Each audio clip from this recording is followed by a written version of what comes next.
Pour vaccin Covid acouphène et victime vaccin Covid-19, je vais vous lire le témoignage de Julien, 40 ans. Je m'appelle Julien, j'ai 40 ans et je vis dans le sud de la France. Sans antécédents médicaux, sportifs, profil rarement malade. Je me suis fait vacciner une seule dose de Moderna en janvier 2022, car contraint en vaccination pour exercer une de mes activités, mais le but principal était surtout d'assister à la naissance de mon enfant. Mes premiers symptômes. 20 minutes après cette dose, j'ai ressenti de légers vertiges, mais je n'y ai pas spécialement prêté attention, car peu handicapant à ce moment-là. Cela s'est intensifié durant 2 jours, pour atteindre un stade handicapant avec les symptômes suivants. Vertige, impression d'être en permanence en état d'ébriété, plus tête qui tourne après léger effort comme monter un escalier. Acouphène, énorme difficulté à réfléchir, se concentrer, rédiger du texte, etc. J'ai appris plus tard que ça s'appelait brouillard cérébral ou brain fog. Photocophobie, qui a duré environ 3 semaines, rendant l'exercice de mon métier particulièrement difficile dans la mesure où je suis informaticien. Quelques pertes de mémoire et de mots. J'ai décidé de consulter mon médecin généraliste, quelques jours après la survenue de ces symptômes. Il s'est montré très compréhensif et a tenté de m'orienter au mieux, tout en effectuant une remontée à la pharmacovigilance, qui s'est soldée 6 mois plus tard par la classification non grave. Ma traversée du désert. Commence alors une traversée de désert médical. Consultation de 3 ORL différents sur plusieurs mois. Ces derniers n'ont pas détecté de vertige rotatoire. Le premier ORL consulté a totalement exclu le fait que cela vienne du vaccin et a voulu mettre cela sur du stress, de la fatigue. Ophtalmo, orthopiste, ostéo, aucun problème identifié. Plusieurs dizaines de séances chez un kiné vertibulaire n'ont pas permis d'enlever ces vertiges.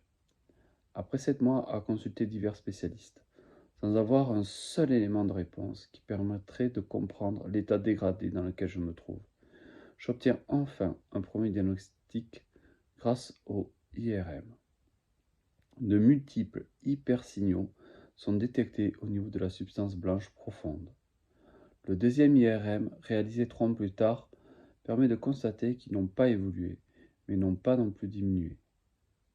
Le rendez-vous avec un neurologue 10 mois après la survenue des premiers symptômes permet enfin d'identifier une encéphalopathie, à minima post-vaccinale, et des micro-lésions démyélinisantes. Excusez-moi pour les termes médicaux que je prononce mal. J'ai pu essayer plusieurs traitements médicamenteux, sans effet. Tanganil, antihistaminique, Modiodal. Seule la prise de Concerta a permis de constater une amélioration de mon état au bout de 7 jours. Toutefois, les effets bénéfiques n'ont duré que 5 jours, suivis de maux de tête et d'un retour à zéro, m'obligeant à l'arrêter. Non, ce n'est pas un Covid long. Cela fait maintenant 1 an que mes vertiges, acouphènes et brouillard cérébral se font ressentir sans qu'aucun médicament n'ait pu les atténuer sur le long terme. J'ai régulièrement des rechutes qui me remettent à zéro, dans la mesure où les médecins spécialistes consultés n'ont pas apporté de solution viable. Je me documente sur Internet à la recherche de témoignages, principalement sur Twitter. Je tiens d'ailleurs à remercier les nombreux médecins qui ont partagé des études et informations pertinentes pour redonner de l'espoir. Petite astuce pour ceux qui ont touché par la brouillard cérébrale, j'utilise ChatGPT pour résumer les articles techniques dans la mesure où ma tête galère avec l'anglais et les termes techniques, ce qui n'était pas le cas avant. Malheureusement, nous trouvons aussi sur les réseaux sociaux beaucoup de personnes qui tentent de passer sous silence ou dénigrer nos témoignages en niant nos effets secondaires dus au vaccin. Certaines personnes se présentent comme médecins, ont d'ailleurs tenté de faire passer mes effets indésirables pour un Covid long. L'étude de ces profils désinformateurs permet de constater qu'ils s'amusent régulièrement à chasser, à dénigrer d'autres personnes touchées par des effets secondaires. Je ne vois pas leur intérêt à faire cela, à pas faire du mal et casser le moral des personnes impactées. J'ai d'ailleurs un argument de poids pour contrer leur narratif, qui les perturbe beaucoup. J'ai effectué une sérologie Covid 3 jours après le vaccin, qui s'avérait négative. De plus, j'avais déjà effectué une sérologie 6 mois auparavant, elle aussi négative. Et je n'ai bien sûr jamais eu le Covid, ni symptômes, ni de test positif.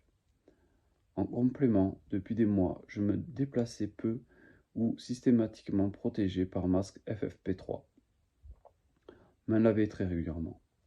Je ne faisais que du télétravail dans la mesure où ma femme était enceinte. Je n'ai donc pas pu attraper le Covid entre la sérologie et le vaccin. Je tiens à faire passer un message à ces médecins qui veulent soi-disant aider les autres. Ne dénigrez pas, soyez à l'écoute. Arrêtez de traiter tout le monde de complotiste et anti-vax, surtout ceux qui ont fait des doses comme moi.